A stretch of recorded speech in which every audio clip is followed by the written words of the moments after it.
I'm here today with Shirley from Shannon Coiled Springs.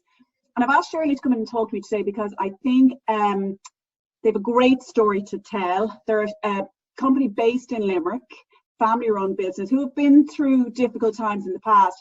So thank you so much, Shirley, for coming in to chat to me. I just think you'll have some very good advice for SMEs who may be, going through difficult times at the moment during COVID-19.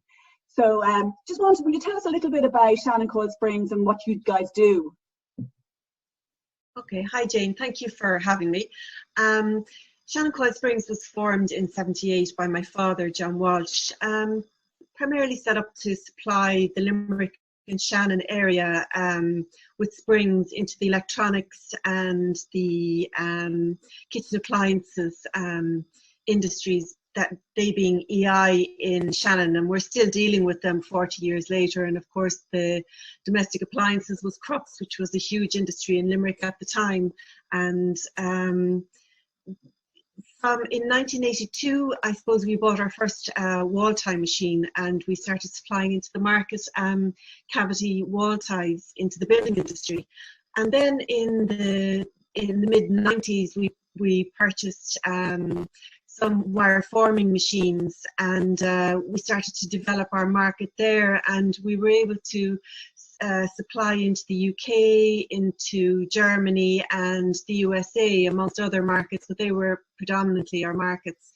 And again then in 2000s, we started looking again, what else can we diversify into? And around 2005, we looked and we saw that the medical market was becoming quite significant in Ireland, and we needed to be part of it, or if we could.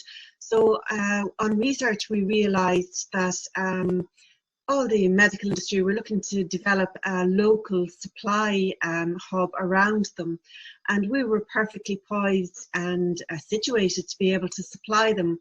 So that led us on to forming our medical division, which is Shannon Microcoil, and that has become self-sufficient now, and it's quite a large part of our business, now accounting for 50% of our business, which in itself was an actual saving grace, because as you know, in 2007, 2008, there was the crash, and 50% of our business at the time was into the building industry, and it went overnight, and the only way we were able to save ourselves then was by reacting as quickly as we could with redundancies, 3-day weeks, and just cost cutting, etc.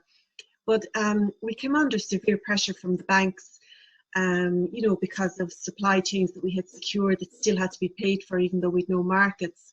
So at that point, we looked at, how are we going to get out of this? What can we do to help ourselves? So we actually started looking for outside help, which brought us to First Choice Financial Services and Paul Kerr. And he was able to help us navigate our way through, the whole financial mess as such, to get ourselves out of difficulties with the bank, find a new financial provider, which was Capitalflow.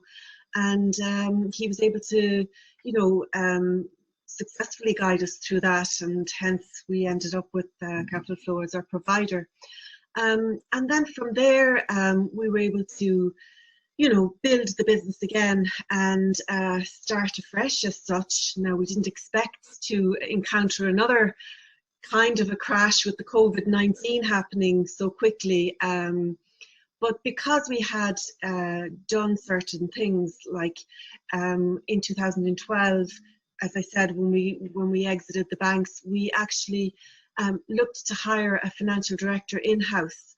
And in order to do that, Enterprise Ireland were able to help us out there with all the various different grants that they have on offer, one of them being a Key Man grant, because the biggest challenge for small, medium enterprises like ourselves is obviously we have to compete with the larger multinationals, and with pay and all of that, it's very difficult. So Enterprise Ireland played a huge role, a key role in us being able to survive with the various different grants, with Key Man grants, with equipment grants, with even down to our website grant, which we are now developing, because it's how we do our marketing.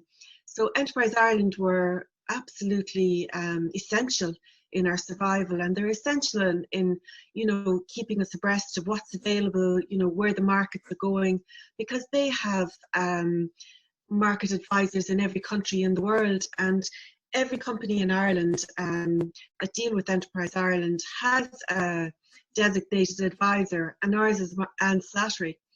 And as I said, the information that they give you is invaluable.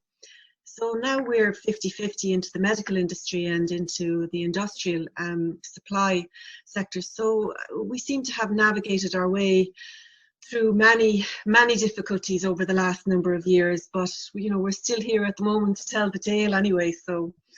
And I think, yes, Shirley, what has always impressed me about your business is that you seem to be able to move into different markets. You seem to be able to seize an opportunity. I know you said you started off in the building industry, and then in 2007, when there were problems there, you moved across, you looked at aerospace, and then you ended up in the medical devices area. You know, that you've been very agile in how you have to move. So tell me a little bit about business today in COVID-19. How are you navigating that? Well, because we were so involved in the medical industry and that we supply an awful lot of the blue chip companies already, we were able to, with the help of our employees who were magnificent in this scenario, they were able to be agile enough to change positions, change procedures, and we were able to shift our capacity to help out the companies that we supply, that supply respirators, ventilators, hand sanitizers. So, you know, and then in turn, by talking to our customers in these areas as well, to, you know, connect with other countries that had the same companies in them that needed the same product, and supply them, like the Philippines and, you know, various other, Mexico. So from there, we've been very lucky in that we've had a number of medical companies, but also we were able to help them as well with their supply chain, in that we were able to help the HSE in Ireland to keep their supply chain going with ventilators, respirators, etc., as well as the NHS in the UK through companies that we supply. So it's been we're very proud of the way that we could react to be able to respond to this whole crisis. But again, it was down to constantly keeping our eye on the market, being able to be agile to change. Our staff, again, are just a credit to the company as well, you know, in the way that they can react and change. But yeah, that's COVID-19 has been okay for us at the moment, in that some customers have dropped off, the medical customers have increased, you know. Yeah, and do you think that, having been through the 2007 recession, that whole experience, that is what has enabled you to do so well, we say, to cope with this crisis? Because I know, just going back to 2007, I know that you had to do, you know, you had a lot of sleepless nights. There was a restructuring of the company. There was you came through a lot to move so far beyond it. So again, it's to try and think of ways in which you can use that experience to help advise SMEs who might be finding themselves in this situation for the first time. Well, I suppose, as I said, have your financial information to hand at all times. Financial planning is key. You know, that's what keeps you agile. You're able to, you know, in a crisis like this, we were able to have the information to hand to go to our financial provider and outline, you know, what we might need, what we needed, you know, the just in case scenarios. Also, Enterprise Ireland, it's absolutely essential that you keep in touch with, you know, Enterprise Ireland. They offer all sorts of supports, can guide you with revenue, can guide you with markets, you know.